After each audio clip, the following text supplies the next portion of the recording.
நமஸ்காரம். நம்ம வாழ்க்கையிலே சிலதை சாதிக்க வேணுமானால் இன்னென்னதை செய்யலாம், இன்னென்னதை செய்யக்கூடாதுன்னு வச்சுக்கணும். சாதிக்கணுங்கிற விருப்பம் இல்லைன்னால் எப்படி வேணா வாழ்ந்துட்டு இருக்கலாம். ஆன்மீகத்துக்கும் சாதிப்பதற்கும் என்ன தொடர்பு? கண்டிப்பா பகவானை பற்றி மோட்சத்தை அடைந்தாக வேண்டும். அவருக்கு செய்ய வேண்டிய கைங்கரியங்களை நிரம்ப செய்தாக வேண்டும். அதுவே சாதிப்பதுதான். அதனாலே யாருக்குமே சாதிக்க வேண்டும். அதில் வெறி இருக்கக்கூடாது, விருப்பம் இருக்க வேண்டும்.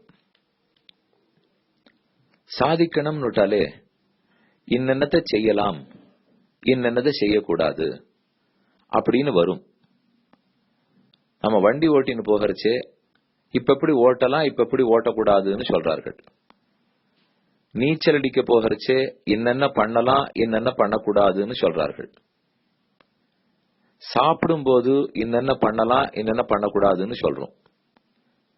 உடம்பு சரியில்லைன்னா இன்னென்ன பண்ணலாம், பண்ணக்கூடாதுன்னு சொல்றோம். இதே மாதிரி ஆன்மீகத்திலும் இன்னென்ன பண்ணலாம், இன்னென்ன பண்ணக்கூடாது அப்படின்னு இருக்கு. அதை நாம கொஞ்சம் முயற்சி எடுத்து தெரிந்து கொள்ள வேண்டும். இது எதை பார்த்து தெரிந்து கொள்ள? நூல்கள் தான். வேத நூல்கள், வேதாந்தம், இதிகாசம், புராணம், தர்மசாஸ்திரம். இந்த நூல்களை பார்த்து என்னென்ன செய்யலாம், செய்யக்கூடாதுன்னு தெரிஞ்சுக்கணும். ஆங்கிலத்தில் டூஸ் அண்ட் டோன்ட்ஸ் அப்படின்னு சொல்றோம் இல்லையா? அதத்தான் செய்ய தகுந்தன, செய்ய தகாதன என்று தமிழ்ல சொல்றோம். ஆண்டாள் திருப்பாவையில் 2வது பாசுரத்தில் நாமும் நம் பாவைக்கு செய்யும் கிரிசகள் கேளீரோ, நோன்பு நோற்று கண்ணனை அடைய போகிறோம், அதற்காக நாம என்னென்ன செய்யலாம், செய்யக்கூடாதுங்கிறத கேளுங்கோ. என்ன செய்யலாம்? நாட்காலே நீராடலாம், பரமனடி பாடலாம், ஐயமும் பிச்சையும் ஆந்தனையும் கை காட்டலாம், இதெல்லாம் செய்யலாம். நெய் உண்பது, பால் உண்பது, மை பூசிக் கொள்வது, மலரிட்டு அலங்கரித்துக் கொள்வது, செய்யாதன செய்வது, தீக்குறளை சென்று ஓதுவது, இதெல்லாம் செய்யக்கூடாது.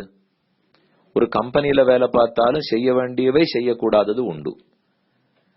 நம்ம வாழ்க்கை வாழும்போது அப்பப்ப இந்த செய்ய வேண்டியவை செய்யக்கூடாததுலே நம்ம பார்வை குறைஞ்சு போயிடும், சரியா இருக்காது. அதனால செய்யக்கூடாதுன்னு இருக்கிறதுல இருந்து சிலதை செய்திருவோம். ஒரு இடத்துல தப்பா இன்வெஸ்ட் பண்ணக்கூடாது, சரியா இன்வெஸ்ட் பண்ணணும். எப்படி இன்வெஸ்ட் பண்ணலாம், முதலீடு செய்யணும்னு ரூல்ஸ் இருக்கு. எப்படி முதலீடு செய்யக்கூடாதுன்னு ரூல்ஸ் இருக்கு. அது நமக்கும் தெரியும். ஆனா எப்படி செய்யக்கூடாதுன்னு சொல்லிருக்கோ அதுல பண்ணிடுவோம். பண்ணிவிட்டா தொழில் ரீதியா பாதிக்கப்படுவோம். இது தொழில். அதே போல ஆன்மீகத்துல பார்த்தாலும் எதை செய்யலாம், செய்யக்கூடாதுன்னு சொல்லியிருக்கார்கள். இப்ப இப்படி வச்சுங்களேன், பகவானை சேவிக்க போறோம். ஒன்னு செய்யலாம், ஒன்னு செய்யக்கூடாது. அவருடைய திருமேனி அதை நாம தானே காப்பாற்றணும். கோவில்ல பகவான் இருக்காருனால் நாம தான் ப்ரொடெக்ஷன், நாம தான் பாதுகாக்கணும். அது செய்ய வேண்டியது. கண்டிப்பா நாம தான் பகவானை ரட்சிக்கணும். அவர் நம்மளை எப்படியுமே ரட்சிக்கிறார், அது வேற. ஆனா கோவிலுக்குள்ள இருக்கிற விக்கிரகத்தை நாம தானே காப்பாத்தணும்.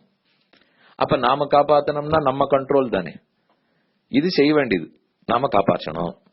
ஆனா ஒருத்தன் உடனே என்ன நினைச்சுன்னா, எப்ப நான் தான் அந்த விக்கிரகத்தை காப்பாத்துறேனோ, அது பஞ்சலோகமா, அது வெள்ளியா, அது தங்கமா, அது சால கிராமமா, என்ன மெட்டல்ல பண்ணப்பட்டிருக்கு, எவ்வளவு, இப்படின்னு எடை போட ஆரம்பிச்சான்னு வச்சுங்க, அது தப்பு இல்லையா? அது செய்யவே கூடாது. பகவான்னா பகவான் இல்லையே சுவாமி, இப்பதானே நான் தான் காப்பாத்தணும்னு சொன்னீர். இந்த வித்தியாசம் தான் புரிஞ்சுக்கிறது கொஞ்சம் கஷ்டமாயிடும். அவரை பகவான்னு தெரிஞ்சுட்டோம்னால் மூர்த்தி வடிவத்தில் கோவில்ல இருக்காருன்னு புரிஞ்சுண்டா நாம காப்பாத்தணும், பண்ண வேண்டியது. ஆனா அதே சமயம் அவரை எடை போடுறேன், என்ன லோகம்னு பாக்குறேன், தங்கமா வெள்ளியா, தங்கம்னா உயர்ந்த பெருமாள், வெள்ளினா சுமார் பெருமாள், இது தப்பு. அப்ப ஒண்ணு செய்யலாம், ஒன்ன செய்யக்கூடாதுன்னு அர்த்தம் பாருங்க. பெருமாளுடைய பிரசாதத்தை தாராளமா வாங்கிக்கலாம். கோவிலுக்கு போறோம், பிரசாதம் கொடுக்கறா, வாங்கிக்கலாம். சரி, அவர் பிரசாதத்தை தான் என்ன சாப்பிடலாம், 3 வேளை 4 பேரை வாங்கிக்கிறேனே. அப்ப கோவில் சொத்தெல்லாம் இருக்கே, கோவிலுக்கு நிலபலன் இருக்கு, நம்ம வேணா குத்தகைக்கு எடுத்துக்கலாமா? கோவில் வீடு கிடைக்கிறது, நம்ம வேணா அதை குத்தகைக்கு எடுத்துன்னு வாழ்ந்துக்கலாமா என்றால் கோவில் சொத்தை எக்காரணம் கொண்டும் அனுபவிப்பது கூடாது.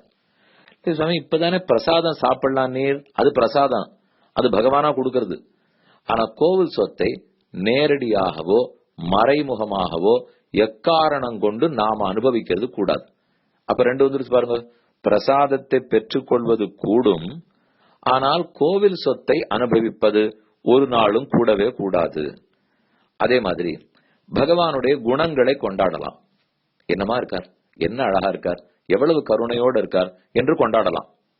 ஆனால் நமக்கு வாழ்க்கையில ஒரு கஷ்டம் வந்த உடனே அவரால் தான் எனக்கு இந்த கஷ்டம் வந்திருக்கு என்று தப்பாவும் சொல்றோம் பாருங்க, அது கூடாது. அவர் குணங்களை கொண்டாடலாம், தோஷமே கிடையாதவருக்கு. ஆனா நாம் படுற கஷ்டம் என்னுடைய கர்மத்தாலே, அதுக்காக அவர் தலையில நான் குற்றத்தை ஏத்தினால் செய்வது கூடாது. பகவான் என் குற்றங்களை பொறுக்கிறார், அதை நான் கொண்டாடணும். என்னமா நம்ம குற்றங்களை பொறுக்கிறார், பொறுமையே சிகரமா இருக்காரே, அபராதங்களை எல்லாம் பொறுக்கிறார், அபச்சாரங்களை பொறுக்கிறார், அந்த குணத்தை கொண்டாடணும். இதை கொண்டாடினோன்னு இன்னொருத்தர் என்ன சொன்னார், சாமி நான் பண்ற குற்றங்கள் எல்லாம் பகவான் பொறுக்கிறார், அப்ப குற்றங்கள் பிடிச்சிருக்கு போல் இருக்கு, நான் குற்றங்களையே பண்றேனே. நான் ஏதோ திருடினேன்னா பெருமாள்கிட்ட போய் கேட்டோன்னு மன்னிச்சுடுறார். அப்ப மன்னிக்கிறதுனாலே திருட்டுக்கு சர்டிபிகேட் கொடுத்ததாயிடுமான்னு? நான் ஒரு தப்பு பண்ணா தப்பை கடவுள் கண்டிப்பா மன்னிப்பார். ஆனால் அந்த மன்னிப்புங்கிறது திருடுறதுக்கு கொடுத்த சர்டிபிகேட் ஆயிடவே ஆடாது இல்லையா? அதைத்தான் புரிஞ்சுக்கணும். இத போல சிலதெல்லாம் செய்ய தகுந்தன, சிலதெல்லாம் செய்ய தகாதன ஆன்மீகத்துல உண்டு. அத புத்தகங்களை படித்து கண்டிப்பா தெரிஞ்சுக்கணும்னு கேட்டுக்கிறேன். ஆடியோ பிராட்காஸ்டை உங்களுக்காக வழங்குபவர் ஸ்ரீ வேலுக்குடி கிருஷ்ணன் சுவாமி. இந்த ஆடியோ பிராட்காஸ்டை தினமும் உங்கள் மொபைலில் பெற முதலில் 9443219021 என்ற எண்ணை உங்கள் மொபைலில் சேவ் செய்யவும். பிறகு இந்த எண்ணிற்கு ஒரு வாட்ஸ்அப் மெசேஜ் அனுப்பவும். தினந்தோறும் இந்த ஆடியோ பிராட்காஸ்டை கேட்டு மகிழவும்.